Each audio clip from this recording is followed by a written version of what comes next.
see what happens.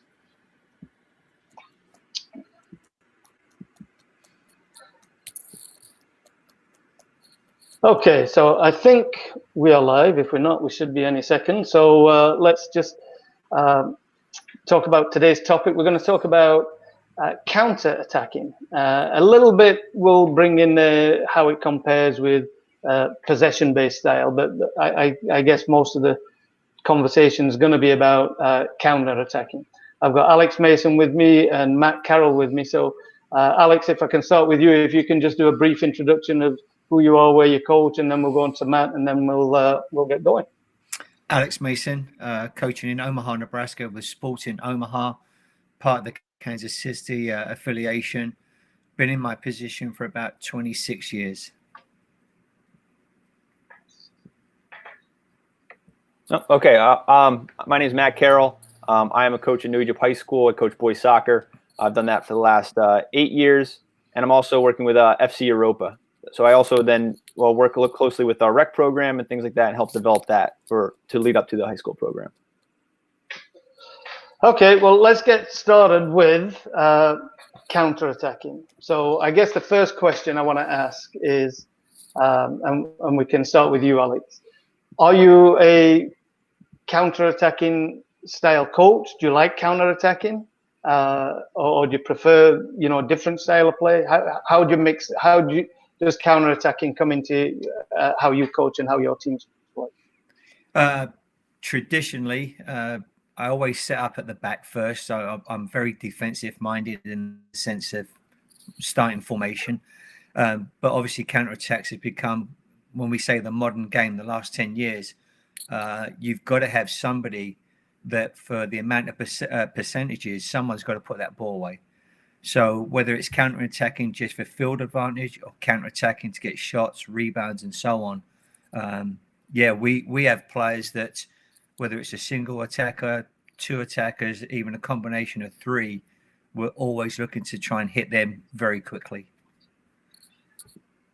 Okay, and Matt, you said you like counter-attacking, and that's part of the deal you have to do with your team because you come from a small school. So what do you explain that to us? Yeah, so in New Egypt High School, I don't know how other states do it, but in New Jersey, we're Group 1 school, so we're pretty tiny. We have 400 some odd kids, and we have a mix of kids, kids that get D1 looks, and then we have kids that are coming out of trying to just get ready for basketball, and we're trying to develop their skills.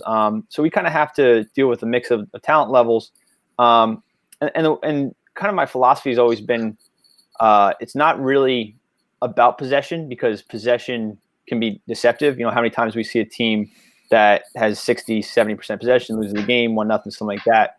It's really about managing the turnovers and where you give those turnovers up. And that's something we really focus on for my teams is where are we losing the ball? Because you're going to lose the ball eventually. And what areas are we losing the ball in? And how does counter-attacking help with that? What do you do with that? We talk a lot about opening up the spaces. I mean, if we commit numbers forward and we really push high up on the field and we have all our numbers up there, we're leaving a lot of room behind. We lose that ball in our buildup. We don't always have the guys that have the legs and ability to get back. So we kind of sit a little bit deeper a lot. We try to play our better players out wide. And so once we win the ball, we're able to press up wide. For example, we had a game this year where we kind of sat a little deeper against a bigger school, a short conference school team that we're kind of nervous going into. 10 minutes, they were all over us, and then we just kind of realized that if we just sat our winger a little bit wider and we absorbed that pressure, he was off to the races every single time because they pushed their line so high, and we ended up winning that game 7-0. So that kind of fits our style. We have the 2 or 3 kids that are burners and have the pace. If we can sit back and absorb that pressure, win the ball, and they press those numbers up high, we can be a very dangerous team. Well, let me just give you my thoughts on counter-attacking. Now, when I coached, I really didn't do any specific training sessions for counter-attacking. I guess we were just a kind of like a fast-paced attacking team anyway. we got possession, and if we won possession, we got possession.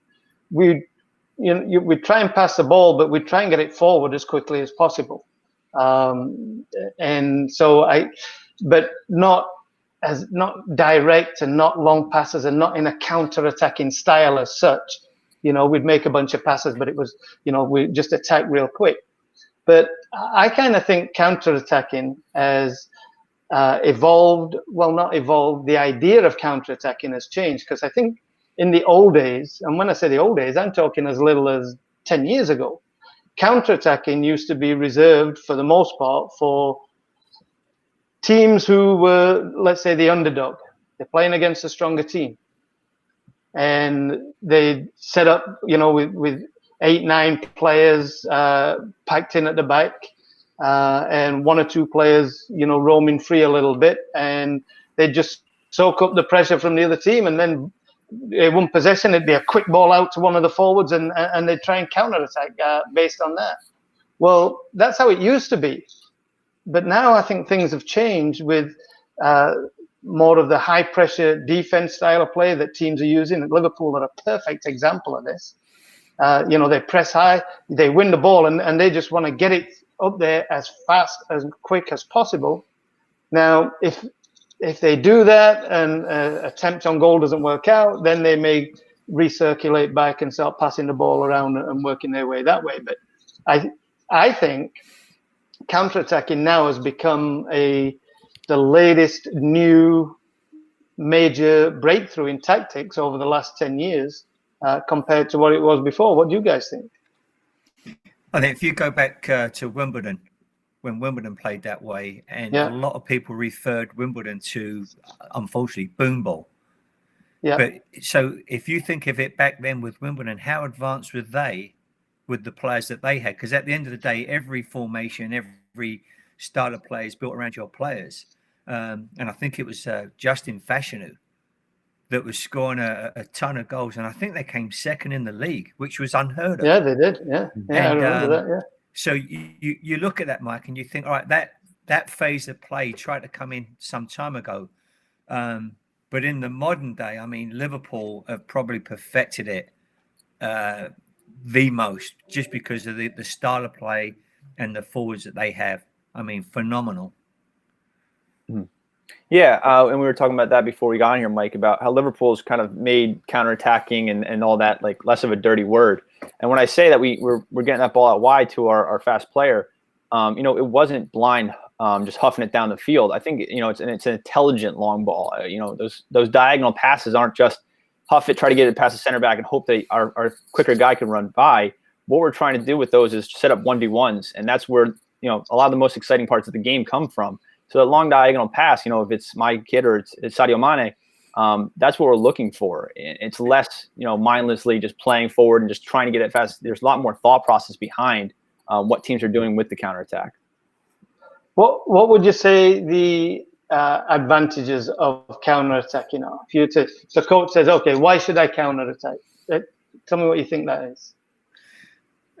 Obviously, pace, like Matt said, the pace of the game. The mobility side of it, having more than one player, not relying on the one player breakaway. You've now got numerous runs in front of the ball, behind the ball. You've got your primary run, the player that wants the ball. You've got your secondary run, trying to take a defender away. You may have a decoy run, a player that just literally occupies another defender. So I think when you start looking at the counterattack game, it's a lot more tactical than like Matt said. It's not just playing that big ball forward. There's a lot, and even from where do you set up? What's your line of trying to win the ball? Is it in your own half? Is it in your own defensive third? Because obviously you want to create as much opportunity for that attacking player. Matt's absolutely right. The flank play now is probably as good as the number 9 for counterattacks. The what play? The flank play? The flank player, yeah, the 7 and 11. Mm-hmm. Right. Yeah. Sorry, Mike. No, go on, Matt. Yeah, I agree. It's a lot of it's very complicated. Some of these systems that teams are rolling out for the counterattack, and is a lot more of a tactical development. I think possession style definitely, is what we'd all love to, the 16 passes before you score, the beautiful way that, say Brazil plays. But I think there is a lot to be said about, like you said, the wing play. And what I really like is the development of the fullbacks into the game. It really gives them an opportunity when you're winning the ball, sitting in maybe a medium block, and you can allow for the interchange play between your wingers and wingbacks. A lot of opposition fullbacks are going to have trouble dealing with that, and it gives them that, really brings them into the game. I think that's something we've really over the last couple of years tried to implement. Okay, well, let's look at an ideal example. Let's just talk through or you give an ideal example of when is a good time to try and counterattack. Is it when you're deep in your own half defending? Is it when you are, like Liverpool, where they're pressing high and they may steal the ball in the attacking third, and in 2 passes they're taking a shot? How do you guys like to deal with it? And how do you guys like to counterattack? For me personally, I think the best setup is when the other team's got the ball. They are in a possession type game, so you've got players in multiple angles trying to support that player on the ball, and then it's the interception.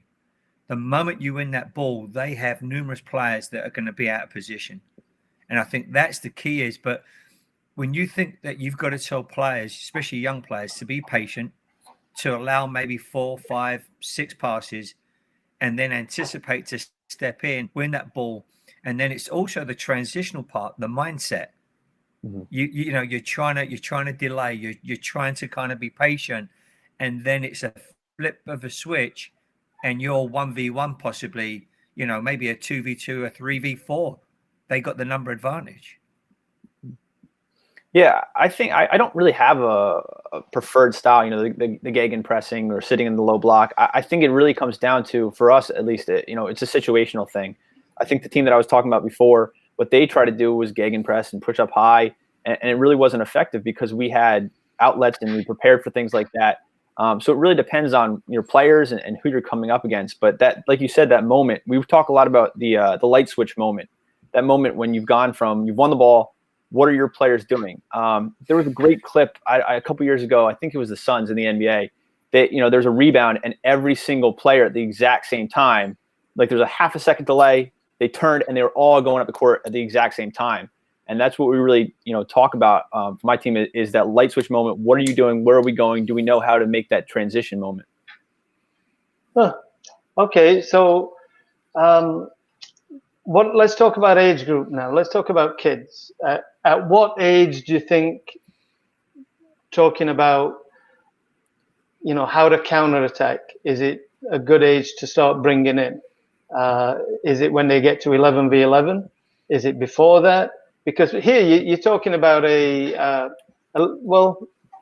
it's just an additional dimension of a game for a young kid. He knows how to defend. You teach him how to defend when they've got the ball. You teach him how to attack when you've got the ball. But now you're adding in the transition phase of, okay, if we lose the ball, do this. If we win the ball, do that. So do you bring it in at a certain age? I think the biggest mistake that coaches make is when they have a fast kid at 9 or 10 and they race past the other defenders and they score a goal, and that's all that kid knows.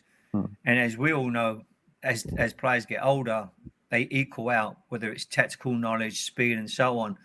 I think the key there is you've got to allow the player to make mistakes, and it's probably a lot of mistakes in that attacking third. You want a player to be creative. You want that player demanding the ball. And when you think some of these counter-attacking teams, their forwards are making so many runs off the ball that you can't just do that with a 12, 13, 14-year-old. So I think you can maybe start to introduce it at 13. By the time that player gets to about 16, they're going to know what their runs are, why they're making runs, and why they make a run, and they don't get the ball.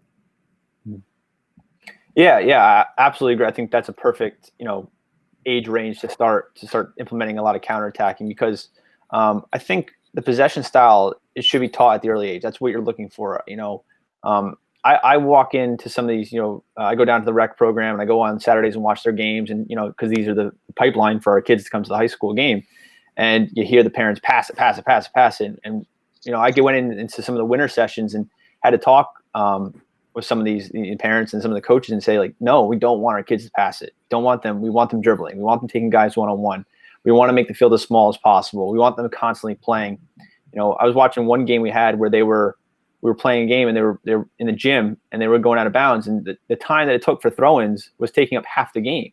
So teaching counterattacking, it just really isn't beneficial at that age. But once you start getting into 13 years old, and they're getting a little more tactically aware, and they can understand the point of this, this why we're having this transition moment, what we're doing, spacing on the field. Once they develop that spatial awareness is when you can start talking about these types of concepts. Yeah, I kind of agree with you guys. I think, you get to 11v11, then maybe you can start introducing that a little bit and more as time goes on. Because, 13-year-old kids, yeah, it's about the time where you got to start teaching them runs and stuff like that. But it's still a big time where they need touches and they need, geez, I remember, because I coached kids at all different ages for years. I coached 8-year-olds, I coached 18-year-olds, and it was, I don't care what age group they were, you still had to spend a lot of time on, basic stuff, basics of defending. Yep. Can you hear me, Alex? No? Can you hear me, Matt? Yeah, I can hear you. Okay, Matt can hear me. Okay, so I think we're still good then. But yeah, so starting to teach at that age, I guess you start introducing it and bringing it in. So I'm in agreement with you. Yeah, I don't think you lose that part of it, though. I don't think you lose the element of the technical ability in developing that.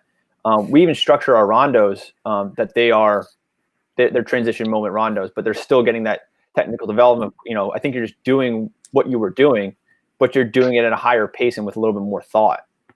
Do you know what I'm saying? Yeah. Well, actually, I'm glad you brought rondos up, because let's talk about that. Let's talk about what kind of drills, rondos, small-sided game, what do you do in your training sessions to work on counterattacking? Okay, our two favorite ones we really go to in the kids, I don't know if they love them or hate them, but we do them a lot, is the 5v5 is a 5v3. You have a 5v3 with 3 players trying to press the team of 5. If they win the ball, they transition to the other grid where 2 of their teammates are waiting. So it's constantly transitioning back and forth. That's one, just the basics of the transition moment of trying to break out, of looking for your outlets, of, hey, if you play this and it's a tight space, so if you play it and try to play it in the air, by the time you just boot it mindlessly and try to get it to the other side, those 3 players that were on attack now on defense, they transition over and they're going to be right on that player and you're going to lose the ball. So it's not really effective. You have to quickly play out of that 5-man defense once you do that. And the other one we do is we do a rondo with one in the middle, but every player in the rondo has another player sat behind them. So as soon as the player in the middle wins the ball, they have to pass to one of the players outside of the grid. And so if you are the player who the player behind you receives the ball, you have to go in the middle, not the player that lost the ball. So you are playing and you're playing in rondo and you're moving the ball back and forth. But the moment the ball is lost, you immediately have to change your body position to look over your shoulder and see, where is that guy behind me? Is he available for a pass? But also, am I closest to the ball and press? So you're teaching the technical skills of moving the ball like you would in a rondo, but you're also teaching that transition moment and the defensive aspects and when to press and when not to press and pressure and cover and things like that. Those are 2. Okay. Yeah. Do you do anything in a full, like 11v11 or in shadow play or anything like that? We do a lot more with like half field, with, outlet goals and things like that, working in the transition moment. That's a lot of it, so we can work. You're back, Alex. Oh, good. We do a lot of the transition moment there. Trying to build out. Can we, we work on a lot of our like high press through that. And then every session is going to end in 11v11, and really trying to focus on those concepts. So we were just talking about what do you do in training, Alex, to work on, developing the counterattacking. Do you have any specific drills or small-sided games or anything like that? How do you deal with that? Yeah, sorry I lost you for a little bit there. What we do is we do midfield possession games. Obviously, if you win it, you break out directional towards the goal. Either team will have a goal that they can go to. Obviously, for us, what we want to do is it's not just can you win the ball and then break out of that central grid. It's can you win the ball and maybe complete 2 passes that allows the front runners to start their movement. Then we'll obviously introduce that back line and really start to focus on the timing of the runs, and then obviously that offside line. You've got to introduce the rules of the game as soon as the players understand it. Yeah, I know. It's funny that you mentioned that. I remember one time working on something like that. So I can't remember the exact situation, but we were working on practice where we were working on. We had like a passing small-sided game going, and then one team would pass it out of, and the area was in like the middle third somewhere, and the team would, I think once they made like 3 or 4 passes or something like that, they could then pass it over the line and somebody could go running onto it, or somebody would be there waiting to run onto it. And that was a situation that I had at the time, was they would just run without thinking of whether they were offside or not. And so I had to think, okay, I've got to bring that into it. I've got to figure out a way of teaching them that and making sure they understand that. So yeah, you did right. So let's talk about. Well, I don't want to get onto defending, counterattacking yet. So, do you ever go into games where you say, okay, we're going to focus more on counterattacking than our possession game? Do you ever do that? And for what? And if you do, why? I think the level that we were playing at, Mike, in the DA, we were playing against some of the top teams in the country. I mean, week in, week out. You can't go into them games being naive and saying, "Oh, we're going to play a 4-3-3 today." So we were very much into maybe a 4-2-3-1, maybe a 4-5-1, and we relied on that counterattack because we knew the possession was going to be against us. The amount of chances in front of goal was going to be against us. So we really kind of went into games thinking, right, how long can we kind of delay them and look for the 1-2-3 opportunities on our end? Yeah, it's absolutely down to your opposition. I think we have a preferred style. We like to press up high and gegenpress and all those things. We love to be Liverpool and all that. But I think the way you frame it is it can get into that like, oh, we're just sitting back, we're just defending, hope we get one on, we get lucky or something like that. But I think when you have to frame it that you're accentuating your strengths. There's games where I think we were maybe equal to or better than teams, but we were still going to sit in a low block because what they were going to do is we had a kid this year that scored 40 some odd goals. He was getting D1 looks. Everyone knew that they're going to mark him out and they're going to try to. If we sat him up top, he definitely was going to draw 3 defenders in tight areas. So what we did is we'd sit a little lower and we play him out wide. And that way you're really focusing on your own strengths rather than adjusting to an opposition team as much as you are finding things that work for you as a team and finding a way to get the ball to your goal scorers. Okay, so basically what you guys are saying is you would do that as we were talking about early on. If you think the other team is a little stronger than you, then that's a good tactic to use. Soak up the pressure and then try and get them on the counter. Do you ever think? Do you ever like include that as part of your style of play, even if you're playing a team who are, let's say, you're equal, or maybe you might be a tad stronger than they are?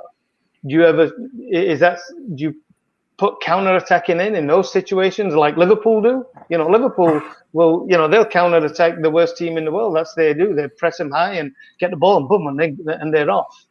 Do you guys ever do that with your teams, or is that something you're not into? Well, I think if you go into a game and whether it's the first 5 minutes, 10 minutes, 15 minutes, and you feel that you're the better team on the day, the counter-attack scenarios are going to happen regardless. You're going to win the ball back. You're going to look to break. The more in control of a game that you are, the likely chances of more counterattacks is greater just because you have possession. You know, your forwards are more lively, they're more alert. So I don't think that you kind of – it'd be interesting to see how Klopp would describe Liverpool. Liverpool are top of the stats for counterattack goals. It would be very interesting to see how he actually would go about setting up his players for a game against whether it was a high-level team or a lower-level team. Well, yeah, I don't know. Having watched Liverpool, I think they, I think they, for the most part, like to determine how the game is going to be played. They're the one who'd like to do the, dictate the pace of the game and stuff like that. And I think they're good enough that they don't really come across teams who are going to dominate them. They might come across teams who might possess the ball a little more than them. But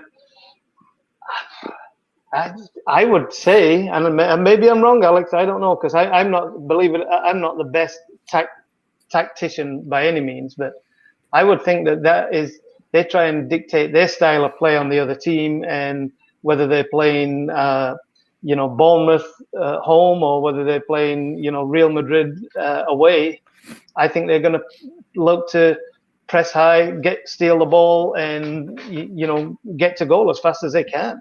Up until the end of our obviously COVID-19, I think we'd probably guess who took the top maybe 4 of the 6. But who do you think the top 6 were in counter-attack goals? We know Liverpool were top. Who else do you think's in there? Well, if I was guessing, I would say teams that press high, like Man City, and they're up near the top. They're not in the top 6. They're not? No, so it's amazing. Well, maybe that's why they're struggling and in second place, Alex. Because I don't watch. I haven't watched much Man City this year, but like in past few years I watched a few of them, and they seem to press high a little bit. But yeah, they do play that tick-attacker thing that drives me nuts. So go on then. Who? Matt? Sheffield? Is Sheffield on there? No. It's because the one that surprised me, it's Liverpool first, then Leicester, Chelsea, Man United, Spurs, and number 6 was Wolves. Well, actually, that doesn't surprise me too much. That who did you say the second one was? Leicester. Leicester, yeah. They've got Vardy up there. Yeah. Fast, speedy guy. So he's perfect for counter-attacking.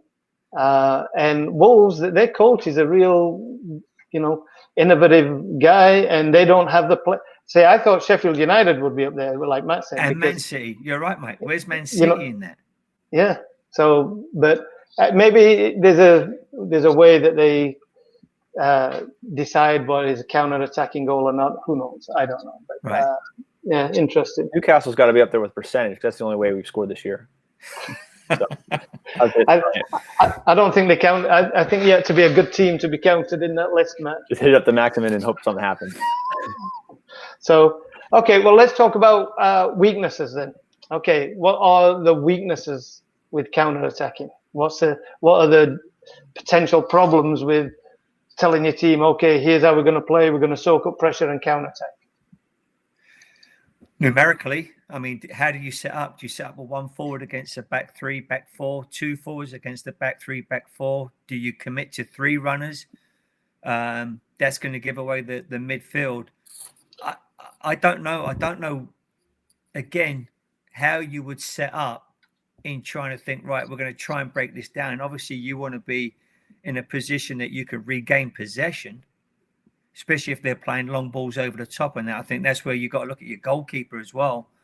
I don't know, Mike. I mean, the counterattack really comes down to the individual player wanting to take 1, 2, 3 defenders on. It's usually a running game. So to enter the game going, all right, I'm going to put my 2 centre backs on that one runner. And like Matt said earlier, that flank player, the 7 or 11 comes flying in, you're too central. You're too tight. Well, do you see any weaknesses, Matt? Any issues with using counterattacking as an effective tactic? Yeah, I think like you kind of keep coming back to it's a defensive thing. I think if you get in that mindset that you're just defending to defend and hoping that they make a mistake, I think teams can get too defensive in it. I think if you don't have the personnel, you need that speedy winger or striker or something. You need some pace up top, or it's really not going to be that effective because you're playing at high pace. I think you're going to get fewer chances. I think you get higher quality chances because you're going to find situations where you're getting more 1v1s. And I think the tactical concepts can be difficult. Talking about interchange of the wing back overlapping. That's why I kind of brought up Sheffield United. Wing backs or center backs overlapping wingers, and then the coverage and where the 6 comes cover. There's a lot of chances in that counterattack that you open yourself for a counter in doing so, because you push a wing back forward, the winger stays too central. You've got an entire flank left open. So I think there's obviously a number of negatives to it if you don't do it right. How many what kind of commitment do you put with a counterattack? Because I guess this, to me, the traditional, well, I don't know if it's traditional, but the counterattack that I've got in my head is, you win the ball about the halfway line, you pass it through to, you fast forward, he goes running on and he gets a support runner, maybe 2, and boom, and that's where you go. And in that way, you're not overcommitting your team.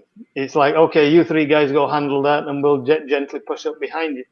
But there are instances, obviously, where you commit more than that. You've got fullbacks committed up, pushing up. You've got midfield.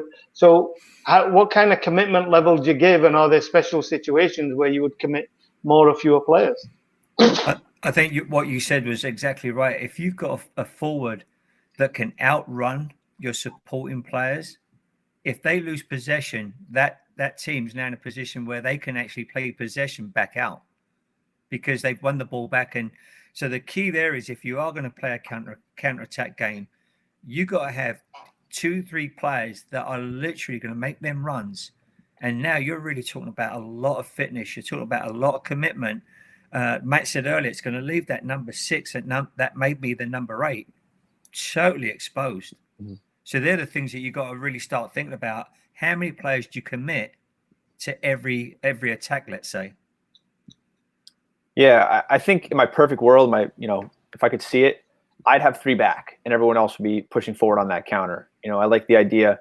I know you're ripping on Newcastle and everyone ripped them apart, but I did like the situation in their 5-4-1 where they got those backs forward. They left 3 in defense. And what we tried to do, and obviously it didn't work out as much as we'd like, but getting Almiron and Saint-Maximin up forward in 1v1 situations. I like that idea of Sheffield United. They have the 6 drop in, that creates the 3 backs, and they create that overload out wide.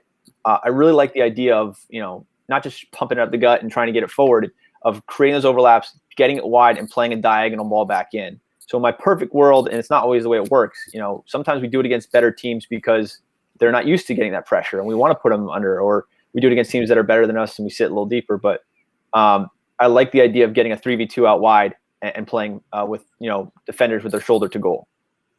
Yeah. Okay. Let's look at the opposite side now. Let's look at defending counterattacks. So you're the stronger team. You're pushing up. You're trying to create chances, and every time you lose possession, they're making 1-2 quick passes, and all hell's broken loose, and you're struggling trying to prevent a goal chance. So how do you deal? How do you deal with that? I think the key is if you're in possession and you're building, where is your security player? Where's the player that is tactically positioned in case you lose possession? So that's the key. It's not just everybody flying forward. The other thing as well is if the other team wins the ball and they do play that ball to that, let's say the lone striker, you hate to say it, but the physicality of the game comes in. you've got to deny that player penetrating, and I think there's where the broader part of the counter-attack in possession and defending it comes in. You can't allow a player to get his head down or her head down and start running at a lone defender. Too much can happen from that situation on. Let's say you get in that situation where you're 20 minutes into the game and you've had most of the possession in their half of the field. You've had a couple of shots on goal, but 4 times you've lost possession and all hell's broken loose because they've made a quick couple of passes and they got breakaways and they're counterattacking. What would you do? What would you say to your players, or how would you make a change there to try and stop that? I think it would depend on how they're doing it. If they're trying to build, through connecting with their 6 and then, playing to the 8, playing out wide, and they're trying to connect passes for that through ball. I like the idea of putting the pressure on them and pressing high up and really, trying to disrupt that pattern. But like what the team that I was talking about before tried to do to us was they tried to put the pressure on us, but we had that one outlet pass and we made it a foot race, 1v1 against their fullback. If you do that and you try to press, you're going to get burned. So sitting a little bit in the lower block, trying to invite them out of that a little bit, I think is the other effective tactic for countering the counter. Would you drop? What about? Would you be forced to drop an extra player to either screen in front of their player they keep having their breakaway, or to screen that space and maybe stop that pass getting through? If you're going to play with one striker and then sit the one player out wide, I think you're fine with having the two center backs on that striker and then maybe just man marking out the one. But you could obviously drop someone deeper. I like I said with the 3, we could be sending 2 fullbacks forward. Maybe we only send 1 fullback and we keep that 1 fullback back and man mark out that player. That's the outlet for them. I think that's the key there, Mike, is players can't overcommit. If you've been caught out twice, 3 times, obviously too many players are making attacking runs that aren't in good supporting angles. So now you've got to, if you're ball side strong, absolutely support, get open. If you're ball side weak, tuck in. You can't become vulnerable just because you want to be part of an attack. So it's a case of just educating your defenders and maybe your defensive mid, I guess. But it's a case of just educating them and saying, look, yeah, I know you may want to push up and get involved in the attack, but be careful because a couple of times they've already gone through on here. That's what we've got to be aware of. We're having enough possession that we can take our chances that we're going to score. We don't want to overdo it and let them score. And most young players will come back and say to their coach, I know I can beat that player for speed. I've already beaten that player for speed, but yet the player on the ball never shows that direction. The player on the ball is always playing the opposite way. So now you've got a player that maybe had an early run, beat the player, thinks, right, I've got this player beat, but the player on the ball, your playmaker, let's say, is constantly going the opposite direction. That player that had early success now is going to be tactically more smart. You're talking about 14, 15, 16 for that player to understand that. Okay. Any other ways of defending the counterattack or nullifying the counterattack before we move on to taking a look at possession? Well, if you think of Man United, sorry, Matt, what would Scholes do when the other team got the counterattack? He dropped the play, exactly. And you hate even bringing that into the discussion, but good defenders don't allow that breakaway. Yeah, that's that physicality. Yeah, you need a 6. You can't count. You can't. If you're going to counter and commit numbers up, you need a strong 6 that's going to strike. Like you said, a little bit of fear into the opposition. That if I try this breakaway, this player is going to be there.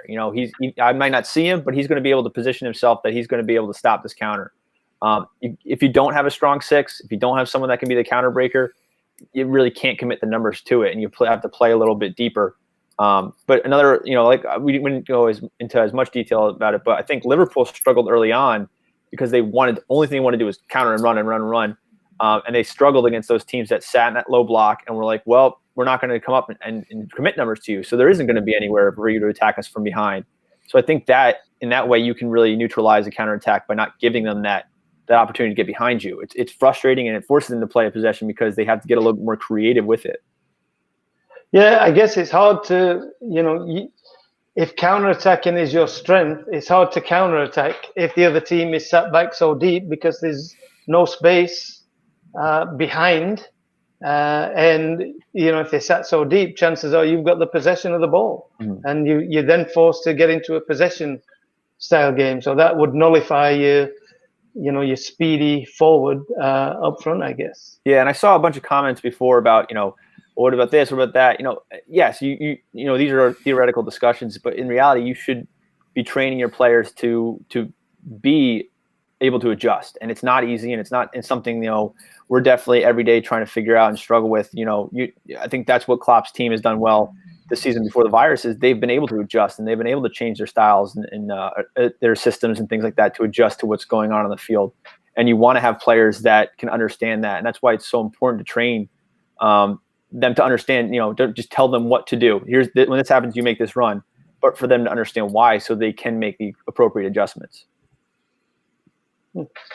Okay, well, let's just end then with a look at possession. Let's compare. Well, I don't know if comparing is what I'm looking for.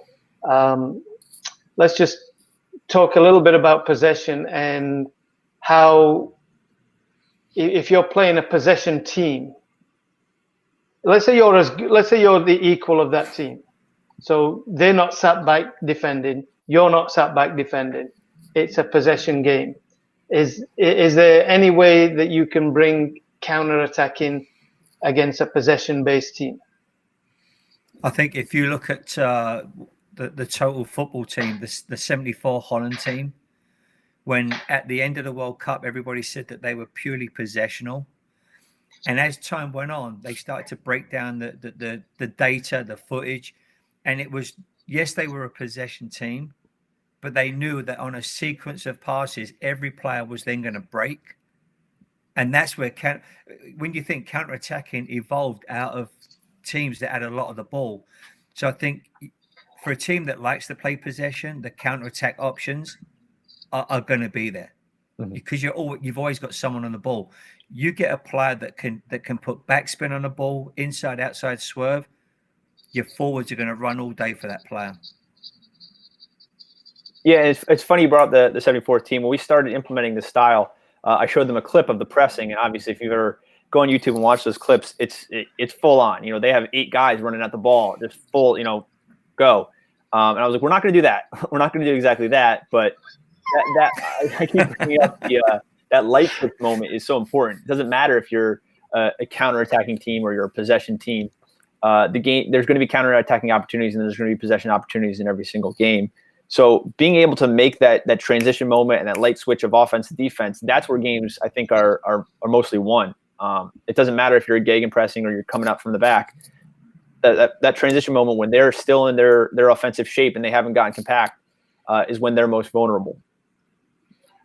To me, and we can start winding this down now, but to me, the thing that I'm excited about more than anything with counter-attacking is that Liverpool, they're the best example of it. There's other teams do it, but Liverpool have shown that it's a viable tactic to win games, and you can be good by using a counter-attacking style of play, different than just sitting back, soaking up pressure, and then trying to do the occasional counter-attacking. Basically, their method of counter-attacking is they win. It's on transition. We could even call it transition counter-attacking because they win. They get that transition, they win possession, and right away within 1-2 passes, they're on their way, causing panic to the opposing defense. They're pushing at goal. And the reason I love that is I've never, I've never been a big fan of the tiki-taka style of play. And I know they'd be, look, and one of the reasons I didn't like it, I think, is because the teams that were really good at it were so good that it was boring because they were so much better than anybody else, like Barcelona in 10 years ago. Jeez, they'd play the second or third best team in Europe, and it'd be like a offense v defense practice game. They'd have 70% of the possession, and they'd be playing the next best team in Europe. And it was like, this was just, whereas at Liverpool, to me, have added a lot more excitement to the game. What do you guys think?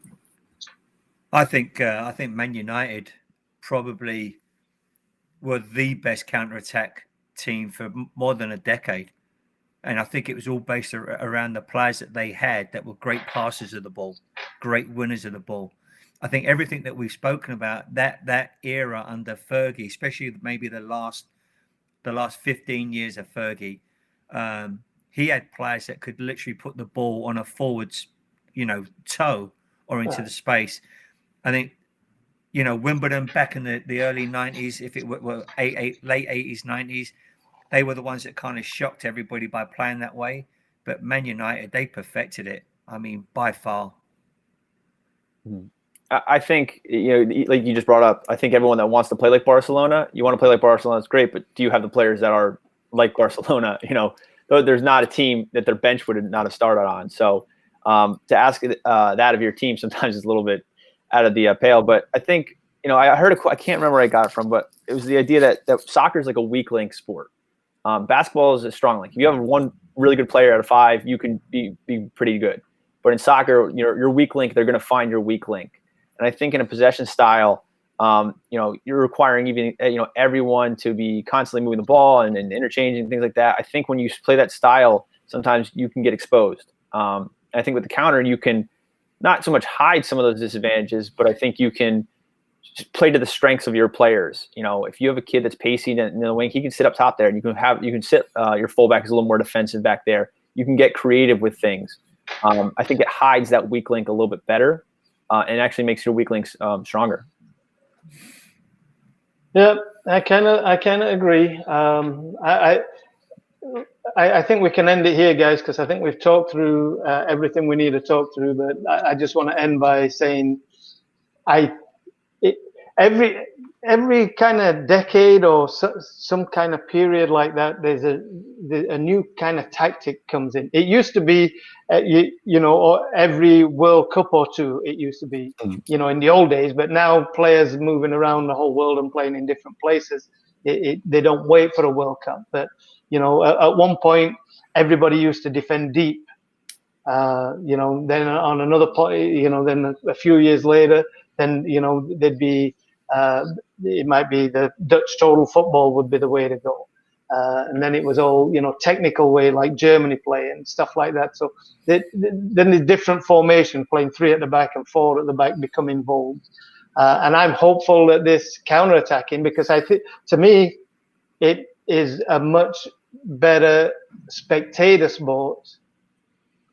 Watching as good as Barcelona were in the days, and yes, I don't have any problem.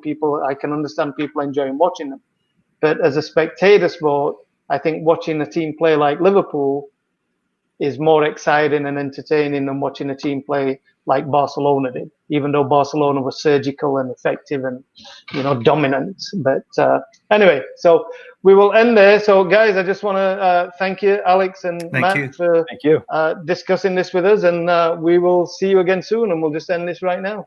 Take care, Matt. Have a good one. Stay safe, everybody. See ya.